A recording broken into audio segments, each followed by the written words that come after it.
years. He's 19-2, 16 KOs. He has a fight coming up real soon, and that's Elijah Pierce. So, Elijah, appreciate you taking time to come on today, man. Hey, man, I appreciate you for reaching out, brother. Absolutely, man. So, I was just talking about it now. You've got a fight, was rescheduled originally. You got it coming up now in just a few weeks. Take us through the mindset going through yourself right now. Man, just it's honestly same shit, different toilet. You know, Mm-hmm. I walk this. I've been living this lifestyle for a while. You know what I'm saying? I've been a professional going on 7, 8 years. Even before when I was in the amateurs, I made it to Olympic trials. I've done some credible things beforehand. So this is nothing new to me. So it's just another day at the office, and we getting ready to clock in soon, and I'm just getting prepared mentally, obviously physically, and just I'm ready to dominate and do my thing, and show people why I deserve to be world champ in the 122-pound super bantamweight division. So you obviously are looking real good right now. I know at first the scheduled fight was for June 28th, and now it's got pushed back a little bit. You feeling all good now? Feel back to yourself 100% now? Oh yeah, absolutely. I mean, it just mishaps, man.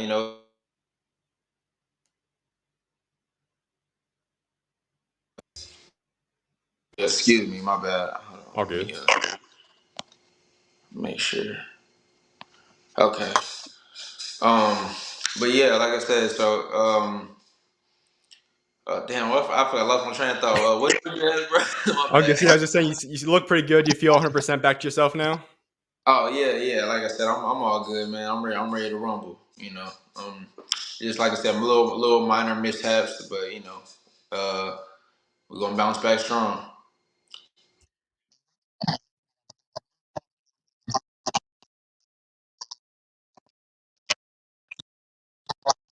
And now I've got another month now essentially to prepare. It's not exactly what I had planned for myself. How do you adapt to those situations? Um, I don't know. I mean, it's never really been an issue for me. I guess just because, like I said, I've been doing it so long. Mm-hmm. It's just literally a shift in mindset. It's just more so okay. We got a week. We got a month left. It's time to go ahead and kind of turn it up. Make sure we peak out and get ready. I mean, all the work is done in the gym and it reflects on fight night. So Mm-hmm. what it's all about. All right, so walk us through this now. You have an upcoming fight, and it's going to be one of the tougher competitions you've had recently. Now, Sam Martin, you're going to be fighting. Take us through your game plan. How are you preparing for him, and what's your expectations for what's going to go down on August 30th? Well, he's nothing I've never seen before. Like I said, Sure. I've been around Brown and Block plenty of times. I did spar several world champions. I done been in the ring with a lot of the best. So, as far as him, I know he's a tough competitor. He's a little rugged, and he stands right there. He's right there in front of you, and which is so for somebody like me who is a footwork specialist, I'll really be able to utilize a lot of my God-given abilities. So that's what I'm looking to do. And I think what really separates this fight from some of my previous fights is that my mindset has changed a tad. Mm-hmm. I faced a little adversity in my last fight, and so I got by that I mean I had got knocked down or whatever Yeah. in the second round, and then I got back up to stop the guy in the fourth. So and really that kind of was somewhat based off of me being a little bit me kind of taking them lightly, but Okay. also it was about me focusing on the wrong things. I was looking for the knockout early. Mm. I had predicted I would knock him out first round, so I wanted to make good on that. And it was just more so one of those things where you kind of gotta have them. You have to be more mature at this point in your career because I am a seasoned veteran at this point. I'm 21 fights deep, and nobody that I face is going to be a slouch Yeah. whatsoever. So there's no need to. Even though I could surpass them in skill or whatever the case may be. There's no having that type of mindset is always the wrong mindset. So moving forward, this fight I just want to have fun. That's just my Mm-hmm. main focal point is that I want to just have fun, enjoy the moment, enjoy, the training, everything that I've done to get to this point. It's been a long road coming, and I'm like this far away from a world title. I'm ranked number 3 in the WBA, number 7 in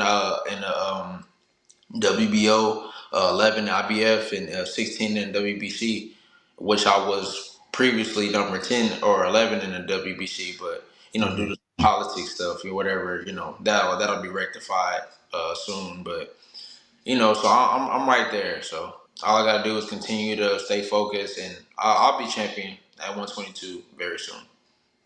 That's what I kind of want to go into and ask you about, because we look at this division. 122's got a lot of big names. We obviously know who's up at the top of the division, but there's a lot of names that I know typical casual boxing fans may not pay as much attention to. It's not the heavyweights, might not be the bigger groups, but there's a lot of depth here, and there's a lot of guys that we see that could be enticing matchups for yourself after this next fight or in the very near future. How long do you think it is until we see you start going up against the guys? We see guys like TJ, we see guys like Goodman and Neary and DePaules. When can we see possibly some of these big fights possibly come into fruition for yourself? Oh, most definitely. Either if not, I would say by early next year for sure. By early 2025 for sure. Probably one of them would probably be my first fight of 2025.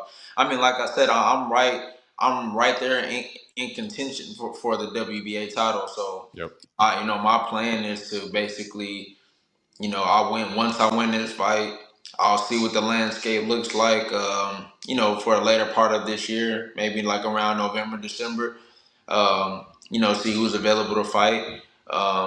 If I can't fight one of them by the end of this year, then maybe just have us another stay busy fight. Who knows? And then by early next year, obviously in the way we'll have vacated the title. So Yeah. it'll be up for grabs. So, my goal would basically just to make myself the mandatory for it, and put myself in position and to challenge whoever, which will most likely be MJ. MJ is number 1 right now in the WBA, so Yeah. I'm hoping to get him for the WBA title. So you kind of just answered my question I had set for you then. So if you could pick any of these guys, obviously I'm just wrapping in that group too. Is he the kind of the guy that you're kind of looking at and saying, that's the fight I want right now? That's the realistic fight that I'm going for next if I can pick anybody? Well, I mean, any of these guys, really, it really doesn't Sure. matter. I just know I want to be champion before I move up. Once I solidify myself as a champion, that's a lifelong goal that I fulfilled. That's what I've dedicated my life to, is being a champion. So once I've done that, from then on, then my mindset kind of alters just a tad bit again. It's more so, okay, now I'm a champion, regardless of what anybody say. I'm in the history books for life. So from then on, all I care about is making the biggest and best fights possible. From then on, and then obviously, I mean, I want to, be a multi-divisional champion, of course. Yeah. But like I said, that's all going to still coincide with me fighting the best and getting the biggest fights that I possibly can with all these tough competitors. So you're at 122 right now. We know you originally started up a little bit higher, and that's obviously where some of your losses came, your 2 losses there. Is 122 really, really you want to solidify yourself for the foreseeable future, or is something moving up potentially in 1, 2, 3 years, whatever it might be, something that is on the table for yourself? Well, I'm definitely looking to move up. Like I said, I'm champion, then I'll probably move up right after that. And if Okay. not right after that, I don't know. It just you just never know. You know what I'm saying? Sure. A different opportunity might present itself to where I might be able to unify at 22, right back to back. You just never know. But Mm-hmm. but as far as my thinking right now, like my plan is to, like I said, get this WBA title. Once I win a WBA title, then I'll probably end up moving up and then going to 26, and then Yep. trying to see what the landscape is there. And I've got my eye on Stephen Fulton. I really want to fight him. Me and him, we've had some previous dealings with each other, Mm-hmm. so I like to settle that in the ring. And of course, when anyway goes up, he would be the ultimate target. If Yeah. he ends up accomplishing the feat of being, what's that, 3 or 4 times undisputed? Yep. Yeah. So Yeah, that's the one guy we have seen with you and Fulton. I've gone back and forth. I know that one video went viral a little bit ago. What Yeah. would that be like for yourself when it's a guy that, obviously you get lined up with some guys you probably don't have much of a relationship with prior to, but you talk about a guy that's a domestic fighter, a guy that's in the United States that you've had back and forth stuff with. Is there anything that goes a little bit different when you prepare for a fight like that? Mm, yeah, I mean, I just think passion wise, it just makes you that much more driven, that much Mhm. more, because of the trash talk. Like, I mean, I'm not a person who talks just to talk. Yeah. Everything that I've ever said, all the trash talk that I've ever done, I've always backed it up, and I would, I would assume this would be no different. You know what I'm saying? I would plan for it to be no different. Than, I'm always gonna stand on business and stand on my word. Always 10 toes. All right, so you kind of broke it down a little bit ago, but I do want to go into your last fight because that was something that, and you can kind of correct me if I'm wrong here, but I felt like you kind of came out of the gate. It was almost as if it was a little bit rushed to a certain extent. It wasn't necessarily as calm, and you weren't fully in control. I think you won round one, then you get the knockdown, but something kind of the flip kind of switched. And once you got yourself, you got a little bit more composed and all that. You turned into a guy that was pretty much unstoppable. I thought it was a guy that you were in 100% control, and from that point on, we're talking about 2 rounds, less than 2 rounds. You end up knocking him out. Yeah. Would you say that's kind of an accurate assessment, or how would you kind of perceive that last fight? Yeah, I mean, absolutely. Like, and really, like, people always kind of like to dramatize things and make them more than what they were. I mean, to be Mhm. honest, even with the knockdown, I wasn't hurt. Like, I wasn't out on my feet. I wasn't about to get knocked out or none of that. Like, Okay. the punch. I don't know. It's like it was surprising because, well, see, I'm just not a person who likes to make excuses. But end of the day, I mean, I did have a bad weight cut or whatever, and obviously we all know that if you have bad weight cuts, a lot of times they can affect your brain. And Yeah. so I've never been hurt by a shot like that ever. Like Mhm. I'll spar with middleweights, welterweights. We spar hard too. I've never been hurt like that with a simple right hand. So I mean I didn't exactly know what happened, but really it was just like it took my legs away. It made my legs kind of like go numb. But Mhm. I didn't really feel it like mentally. Like I wasn't dazed. I wasn't like I could see everything. That's why I was still dodging the Yeah. punch after, when I got hit. Cause I could see clearly fine. Everything was fine. It's just my legs kind of went to sleep. So I don't know. It was weird, but after I got my legs back under me, I shook back after that round. I stayed defensively sound and once I got back, it was over with. I just pretty much had a shift in mindset, and I was just like, it pissed me off. Of course, I got knocked down. I was embarrassed more than anything. I was embarrassed. I was just my Yeah. hometown. I was like, okay, all right, now I'm about to whoop your ass. Like you. And so I just got up and literally that was my focus. I was like, I'm about to stop you. And then once I Mhm. dropped him with the left hand right hook combination, I Mhm. knew I knew it was over right there. So I was just I just went to work and then boom, we got him out of there. All right, so another aspect about you, I said in the intro, you're 19-2, and we know that in boxing, so many people put an emphasis on the zero for some reason. And obviously, yes, for a guy like if you're the greatest of all time, like Floyd, that obviously is great. But a lot of people put too much of an emphasis on, in my opinion, on that aspect. And I know you've talked about that before, but I kind of want to pick your brain a little bit on that regards because a lot of guys will see that one or that two go in their loss column, and they end up kind of getting a little mental with it. It ends up becoming something that distracts them, might mess with the confidence. For you, it appears it hasn't done that to you at all. How have you been able to kind of say, you know what? Yeah, I've got that two next to my name, but I'm going to keep prevailing and I'm going to become the best I can still become.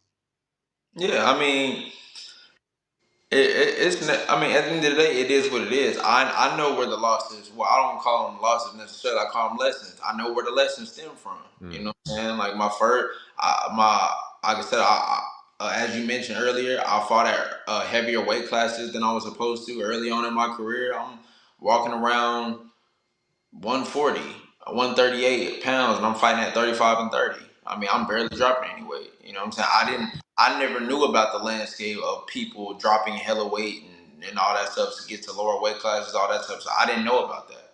So, mhm, you know, that's when I ended up taking my first loss. I fought a guy extremely way bigger than me. I mean, dude was easily probably 100, 160 on fight night, and I probably weighed in 138, 140.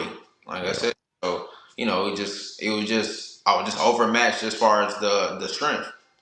it wasn't. We still had a competitive fight. I was just outmatched strength wise, and then my second loss was just due to personal matters. If you're not of sound mind outside the ring, you can't expect to be a sound mind inside the ring. So I was going through a divorce during that time, and it was it affected me a lot. I'm a family man. I'm very family oriented. Anybody who knows me will tell you that. Like I said, I've I'm a father first, and you know, just all the whole nine, man. So of course, like I said, that was a big distraction for me. So I took a loss that shouldn't have happened to a fighter I could have easily beat, and we still fought to a majority decision. So moving forward from those lessons and whatnot, people can say whatever want to say. That doesn't take away from my pedigree as a fighter.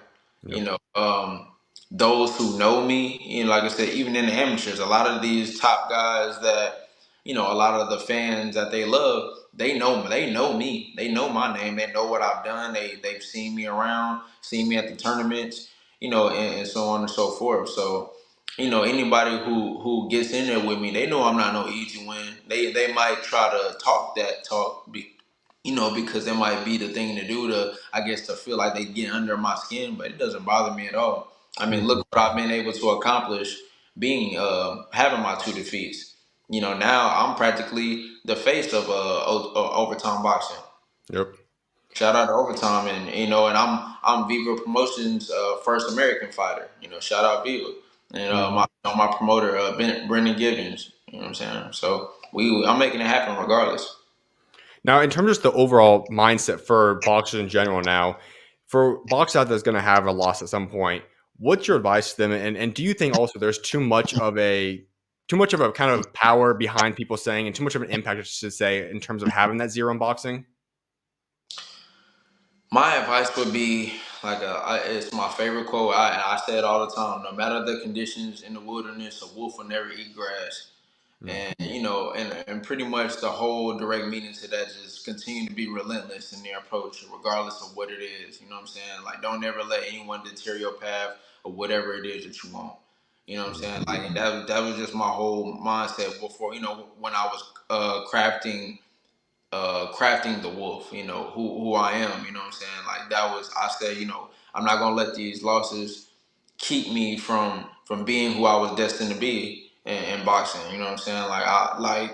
They were mistakes, they happened.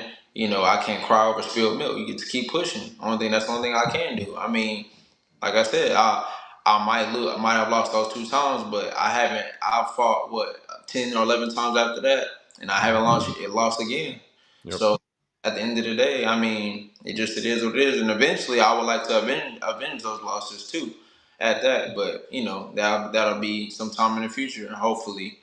But as far as the landscape of just how people view the whole undefeated stuff, I mean, that's just a Florida effect, and we all know that. I mean, Yeah. Florida, he pretty much built his whole persona on being undefeated, and like I said, Floyd is a great businessman. In the end of the day, Yeah. no matter how people may feel about him personally or whatever, I've always called him the TSE. I know he likes to go by the TBE. I've always called him the TSE. He's the smartest. I mean, he's the smartest fighter in boxing. Yeah.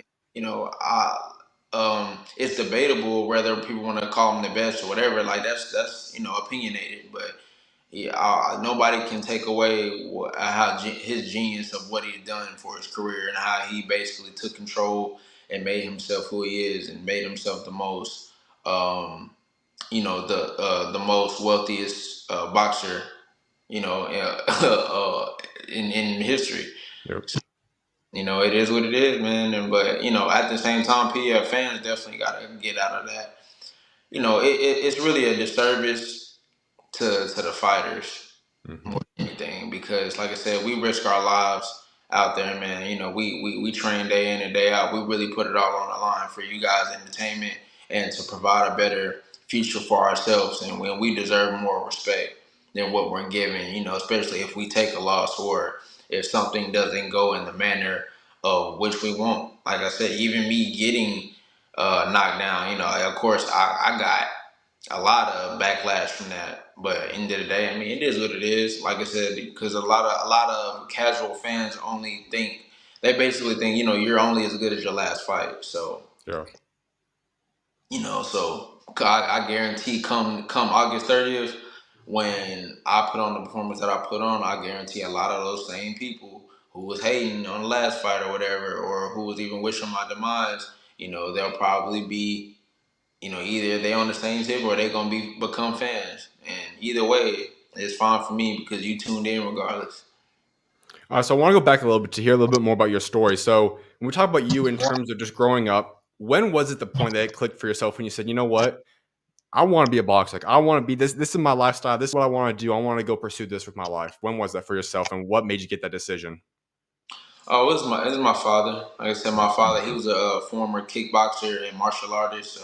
You know, back in the about late '80s, early '90s, and whatnot. So, you know, he just, you know, it was just more so a bonding experience between father and son. You know, he wanted to teach his son how to fight, you know, and give him, you know, share one of his gifts with me. And you know, ultimately it just kind of cultivated itself into what it is today. I never thought I was gonna be a boxer, to be honest. It just, you know, I had a very strong admiration for my father, and you know, just being tough and manly masculinity, and like I'm a huge fan of Wesley Snipes and Michael Jai White. Like I'm huge fans, like huge. So like I used to always watch. You know, they were like basically the first black superheroes. You know, Blade and Spawn and whatnot. So I used to watch that all the time, and that just I don't know. It just I always had a fascination with fighting. So Mm.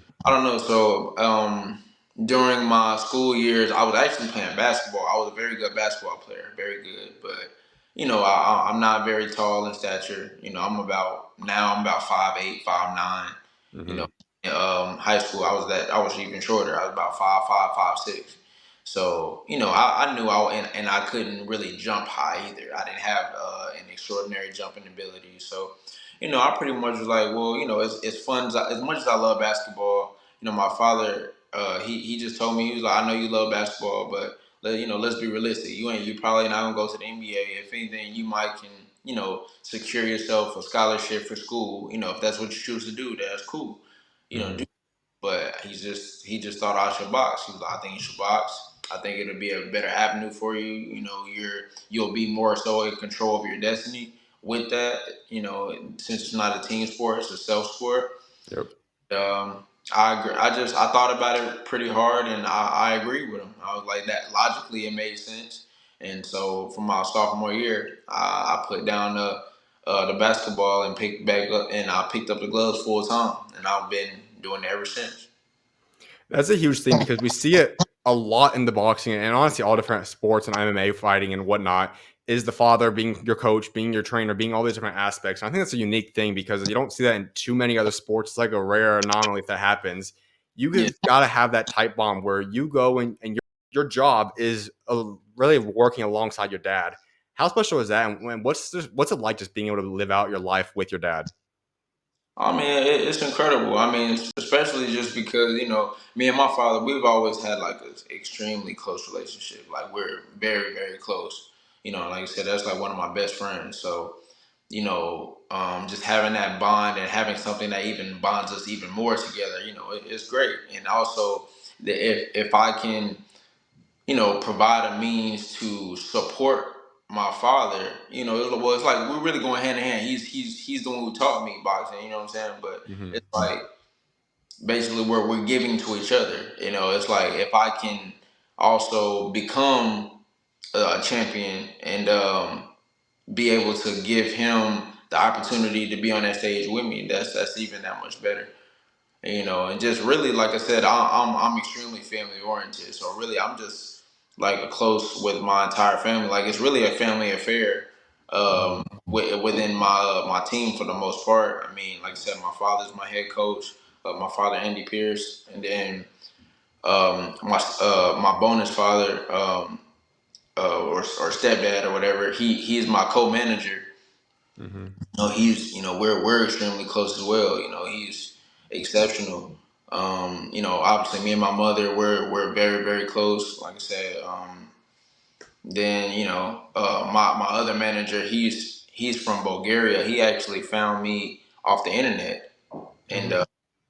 he changed my life after those two losses, those two sad losses. He's the one who gave me an opportunity to get my life and my career back on track. So ultimately, I give him the most gratitude because, like I said, he didn't have to believe in me or take a chance on me, but he did, and look where we are. So I know when you had your walkout, the overtime broadcasting crew was talking about there was a time that you were almost considering ready to quit boxing, move on at one point or another. Yep. Walk us through that because I think that's something that a lot of people say, especially when you try to talk about you're always positive, you always have an outlook and saying you want to be great, but you obviously went through a point where that wasn't always a certain thing in your mindset. Take us to that time of life for yourself. Like I said, it was after that second loss. I took Mm-hmm. about, like I said, I took a 2 year hiatus, and I just really had to find myself again. I had to see where my priorities lied, and just I had to build back up that confidence. That's, like I said, that's kind of why I reconstructed and I changed my name. 'Cause I used to go by Sweet Pea. That was my name that I was known throughout the amateurs by. But I just felt like I outgrew it to an extent because of the trauma that I had went through during that time. Like I said, I went through a divorce, other personal matters, and just a lot. I went through a lot of stuff during that time. So Mm-hmm. it was just me having to really buckle down and cultivate how I was going to come back into the game, and I was just, everything was genuine and pure. That's kind of what I guess I can appreciate about it the most. Like, I feel like, the Wolf, the 𝐓𝐡𝐞 𝐖𝐗𝐗𝐗𝐋���, you know what I'm saying? Like, that's something that really resonates with me just because of my kinship to the Wolf, you know what I'm saying? And what it represents for me. And a lot of people, they wonder and question why I spell it the way I do.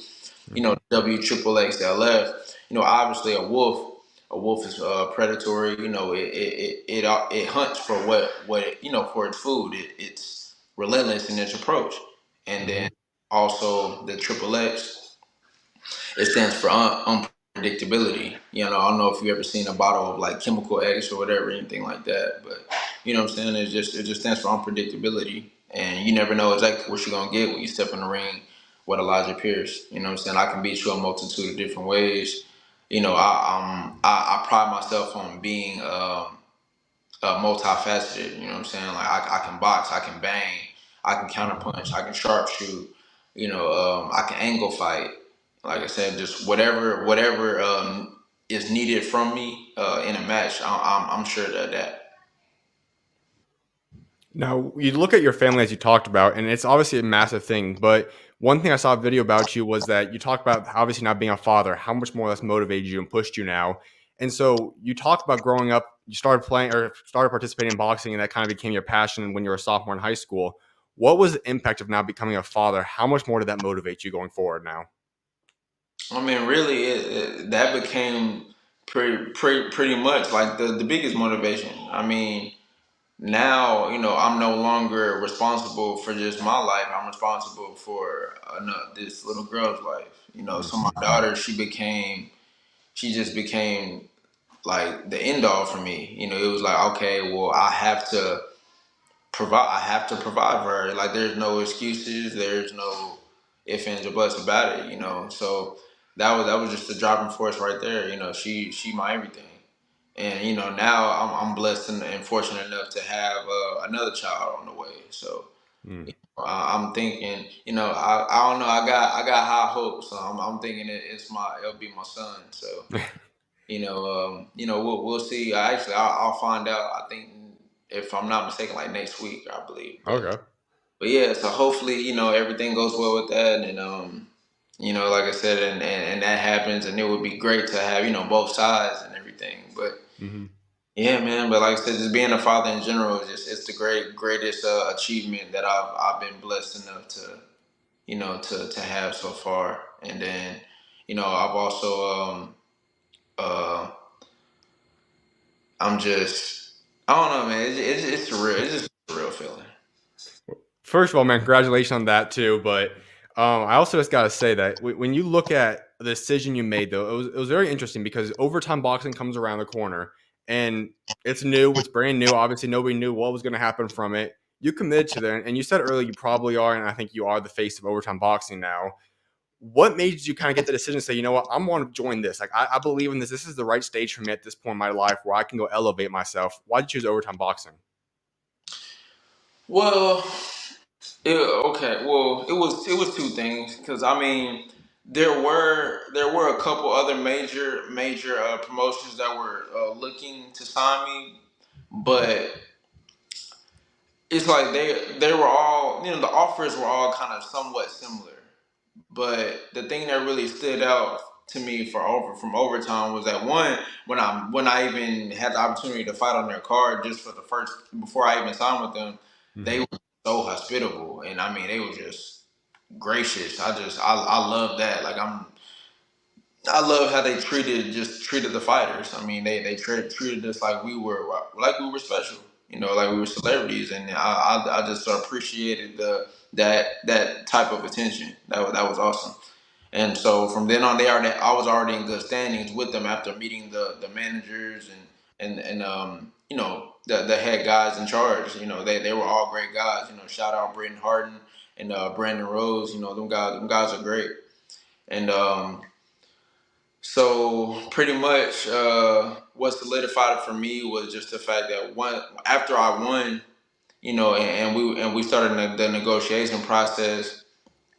I started looking at the kind of the future because I knew there would be a big thing in my hometown. One, I'm in Georgia, Atlanta, Georgia, and that's where Mm-hmm. we're based. So I was like, okay, well, that's pretty much giving me a platform at home to build and make myself even that much bigger at home, which I feel like is a very prominent thing that an athlete needs. They need a home base. They need the fan base. That's important. So I thought that was great. And then on top of that. Like I said, being that they are new, I knew that they were going to be successful based off of their achievements with basketball. How they ended up getting two players from the draft and everything into the NBA. I mean, that's huge. Mm-hmm. So I just had belief in their ability to be successful in boxing as well, considering there's not many big platforms here. So since that was the case, I was like, why wouldn't I want to put myself at the front of that platform at home?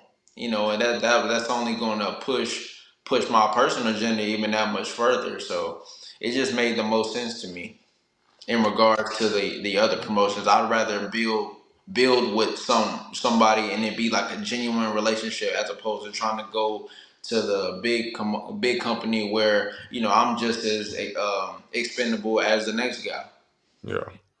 So when we talk about going to another fight where you possibly can go challenge one of those other guys we talked about earlier, how's it going to work overall with overtime then? Is that a situation where you kind of just go your separate ways for that one fight, or is that something where it's going to be a co-promotion type of situation, or how would that possibly work out when you get to one of those kind of guys?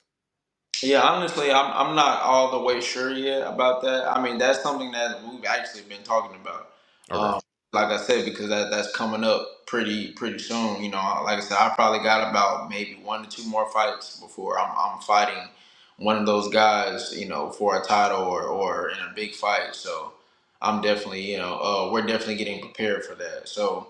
I mean, whatever the case, needs to happen, all will be well. That's the one thing I Mhm. can I can really speak as far as that.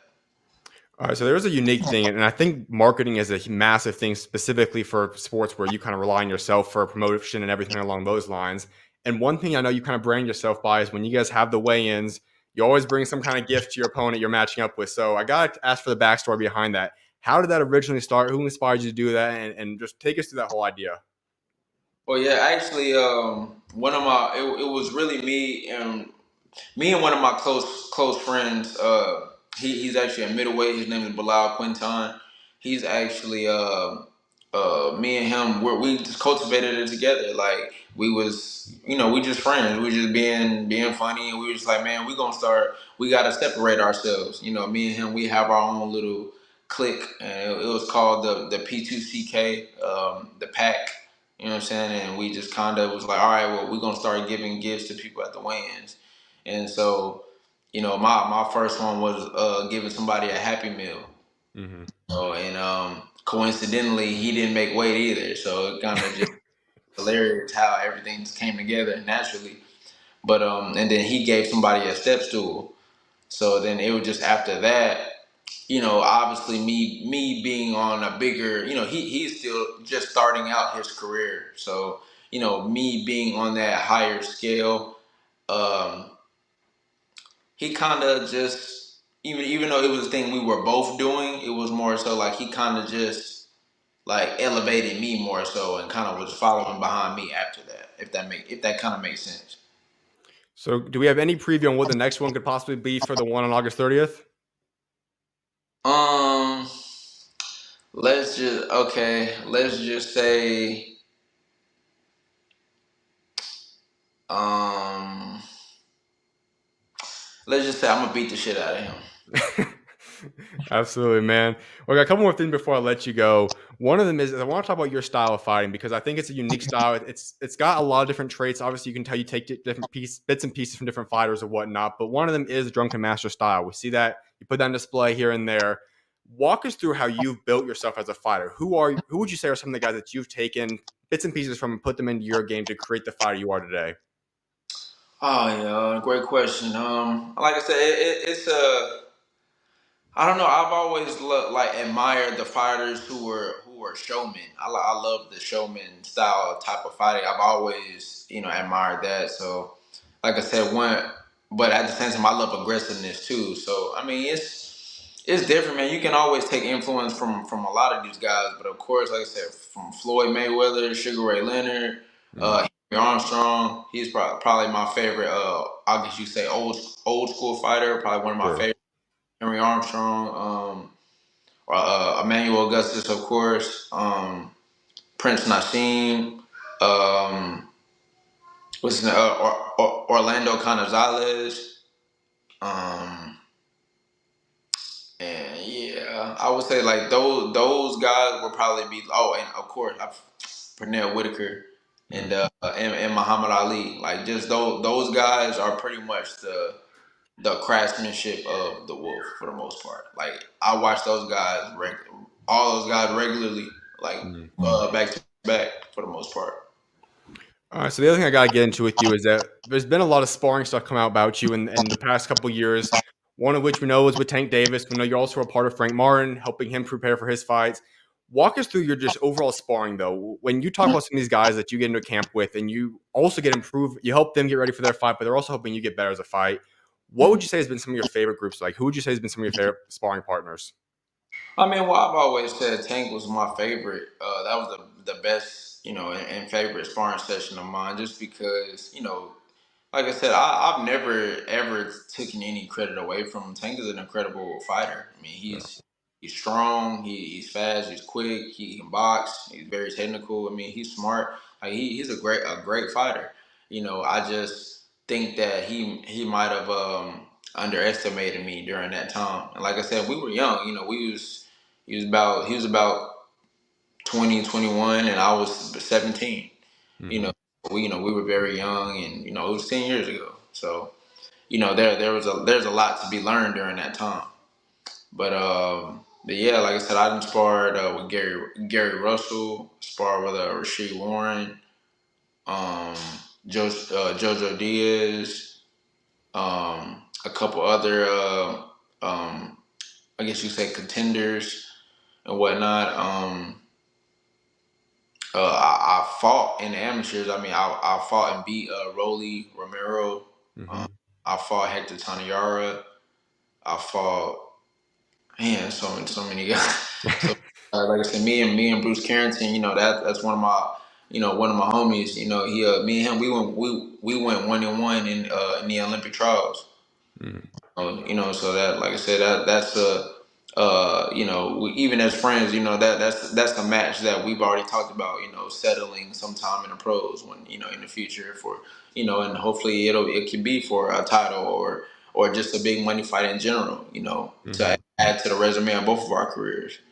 But yeah, like I said, I've been in there with a lot of guys though, man. I've sparred a lot of guys. And it's been great. I've had a cool journey as far as that goes, and for the most part, I haven't really had any. The tank situation is really the only one that's ever kind of went like how to a negative. I've never Absolutely. had any negative experiences with anybody else though. So I got two final questions for you. The first one is that we know it's still about a month out, but when you talk about getting ready to go in that fight, what's your prediction? What do you want to accomplish in that fight? When do you think you could be KOing him if that is your goal in that fight? Like what's your game plan there? Like I said, do I expect a knockout? I do, Hmm. just because I always expect the best of myself, but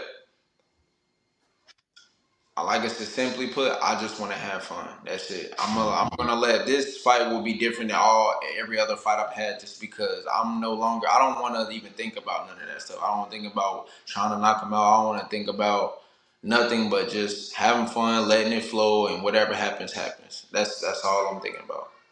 Absolutely, man. Well, my final question for you: when you talk about the day that you end up putting up the gloves, you decide to step away from boxing. What do you want your legacy to be, and what do you want to be remembered for throughout your career? Well, definitely somebody who never quit. Of course, somebody who, like I said, whether it was relentless, somebody who always put forth their best effort. Because I feel like really that's all that you can do in the day. You're fighting somebody who's training just like you, who's blood, sweat, and tears just like you. So ultimately, I just want to be known as somebody who fought with true heart. I want to be known as a people's champion, if possible. Because I'm fighting for more than just myself. It's not all just for personal gain. Of course, that's a part of it. Everybody wants to earn money. Everybody wants to provide a stable living for their family and all those things. But it's a lot deeper than that for me. Like all these things will also coincide in helping with my philanthropic aspirations. I would love to, like I said, start some big foundations. Maybe a nonprofit. Just I have a lot of ideas that I would like to do to give back to the community and just give back to the world in general. You know what I'm saying? Like me being I don't know I've that's just something that was kind of instilled by my parents. You know what I'm saying? Kind of the humanitarian aspect. That's not lost on me. I even soon I'm even gearing up for some food drives and just other stuff like that, man. It's just important. It's important to give back. It's important to let people know that we ain't alone out here. Everybody.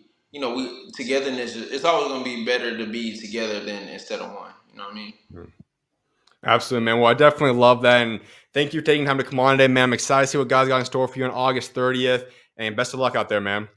Man, I appreciate you, bro. And like I said, I'm sure this probably won't be our last time speaking, but like I said, it was a pleasure. You're actually one of the better interviewers that I've had the pleasure of interviewing with, so I appreciate you for that as well. And like I said, man, until next time, brother. Absolutely, man. You're always welcome on, man. Can't wait to see what God's got in store for you in a couple weeks, man. No doubt. August 30th, the hunt continues. Y'all tune in. Absolutely, man. All right, talk to you later, man. God bless.